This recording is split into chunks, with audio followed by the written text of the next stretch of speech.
Welcome back. Now, experts say South Africa has a worrying high prevalence of fetal alcohol spectrum disorder. This is a reality the country faces, and this is ahead of International Fetal Alcohol Spectrum Disorder Day to be observed on Tuesday, the 9th of September. And this is to raise awareness to the knowledge that women should not drink alcohol while pregnant. Let's unpack this further with campaign manager for Rethink Your Drink, Kashifa Ancer, who joins us now on the program. Thank you so much for your time. So let's start with understanding what is fetal alcohol spectrum disorder and which communities are at risk and how does it affect children? Thank you very much for having me. So fetal alcohol spectrum disorder is caused by the fetus or the baby being exposed to alcohol during pregnancy. And so it's a range of disorders ranging from neurological disorders to physical disorders, as we know through what is called fetal alcohol syndrome, which is one of the most common of fetal alcohol spectrum disorders. And so it's unfortunately lifelong, is not curable. So once a child is diagnosed, they're going to need to be supported in school and in their everyday life because of the challenges that they'll experience with relationship building, the ability to learn, etc.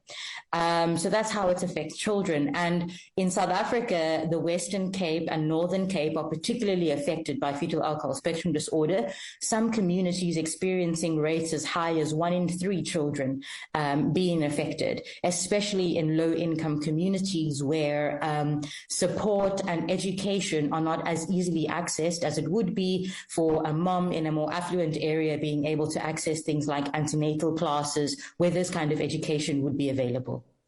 And Ms. Ancer, I want us to drape this with the human element now a bit. You know, I know that beyond individuals just drinking during pregnancy, there have been many other factors that are said to contribute to this problem, particularly referring to those socio-economic factors that we're seeing in the South African context. Just how are we faring as a country in addressing some of those issues that we're seeing now, particularly in the South African context, you know, putting this against the backdrop of some of the communities that you've just mentioned now? So, unfortunately, especially with alcohol, South Africa has a very, very troubling history. We know things like the dope system. We know the history of alcohol and colonialism and how alcohol was used to numb the spirit of the slave, how alcohol was used in apartheid to numb the spirit of the black man in beer halls, etc., in order to keep them in the situation that they were in. Now, unfortunately, we have this kind of continuing in especially low-income communities, where alcohol is being supplied in excess at very, very cheap rates. So yes, we might look at it and go, well, at least people who are of low income or poor people are able to afford alcohol. But unfortunately, they do not have the resources and the access to support services for rehabilitation. Psychosocial support is not very easily accessed in low income communities, even though they are the ones who struggle with the most harm related to alcohol and drinking. So unfortunately, we are not very far. We are not where we need to be. We've seen other African countries and other countries in the world adopting policies that help manage or restrict alcohol access so that people, especially in low-income areas, especially young people, are able to manage their consumption in a way that is healthy for them. We know that now the most recent shows that actually no amount of alcohol is safe for anybody, but unfortunately this kind of knowledge is not easily accessed in our communities. And here's the thing, once all of this has happened, I think I read somewhere that one of the greatest problems that many are dealing with, particularly with this condition, is concerned, is that it goes undiagnosed, which would mean that people would not really be aware of it. That would mean now our schools are not sensitized to be able to deal appropriately with such. Yes, so you're right, absolutely. Fetal alcohol spectrum disorders are widely undiagnosed, mostly because unless you have fetal alcohol syndrome, which is characterized by key facial characteristics, widened eyes, thinner lips, etc., a child would not be diagnosed. And so they would be considered to have behavioral challenges. They're naughty, they don't listen at school, or they'd be diagnosed with attention deficit hyperactivity disorder or other neurological disorders and won't receive the kind of support that they need from their parents, their extended families, as well as their schools. So diagnosing fetal alcohol spectrum disorder is something that we need more of, especially in communities where it is mostly affected. Mums need to be screened in pregnancy. They need to be educated and empowered when it comes to alcohol consumption during pregnancy, to know that it is not safe, supported by their families as well, to know that alcohol is not safe, and to be supported in their decision to not consume alcohol during pregnancy. And that support also needs to continue postpartum. When a baby is born, when mom and baby are released from the hospital, there needs to be continued education, continued communication, and screening if a health care provider were to determine that screening is needed, so that the child can be diagnosed as early as possible and supported from very early on in their lives, so that once they reach school-going age, their school, their teachers, their friends, etc., are able to provide them the support that they need to reach their full potential. And I know that you've also raised concerns around children and teens that have been consuming alcohol as well.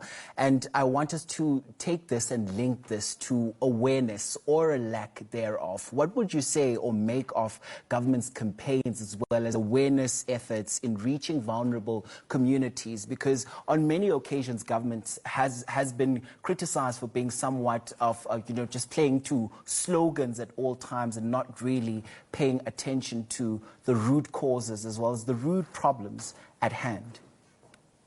No, Mkolisi, I think we cannot fault behavior change campaigns because they are excellent. Behavior change campaigns are absolutely necessary to help educate and empower people to make decisions that are going to positively impact their health and well-being. The challenge with these behavior change campaigns, especially when it comes to underage drinking, is that they are not coupled with policy implementation that will actually work to minimize underage drinking. So if we, for example, have a behavior change campaign that it works in a school to teach young people that underage drinking is not okay, we then cannot have that same young person not have access to recreational facilities or third spaces that they can go to on a Friday evening, on a Saturday, and on a Sunday, for instance, or during school holidays. We cannot expect young people to simply take the message from these behavior change campaigns when alcohol is in some cases in communities cheaper than bread.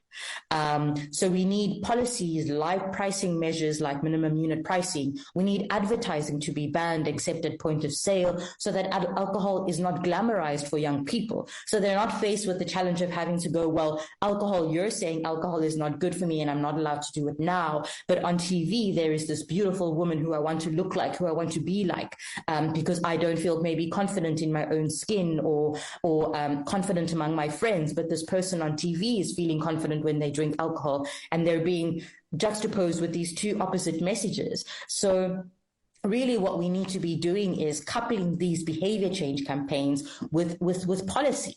So we need government to with that energy, accelerate these policies, these policy implementations like banning advertising, like pricing mechanisms, like reducing trading hours, etc., to ensure that when we go into communities with these messages, they go out into communities where the messages are being supported by what is happening on the ground. Right, that's campaign manager for Rethink Your Drink, Kashifa Ancer. And Kashifa, just before I let you go, let's just give us your contact details and for people to be able to reach out to you should there be people that are grappling with alcoholism. You can reach out to us. You can find us on our website, that is www.rethinkyourdrink.co.za. And if you are under the age of 18 and require support, you can reach out to DDMT's Hold My Hand campaign, that is holdmyhand.co.za. Thanks so much for your time and your insights this hour on the program.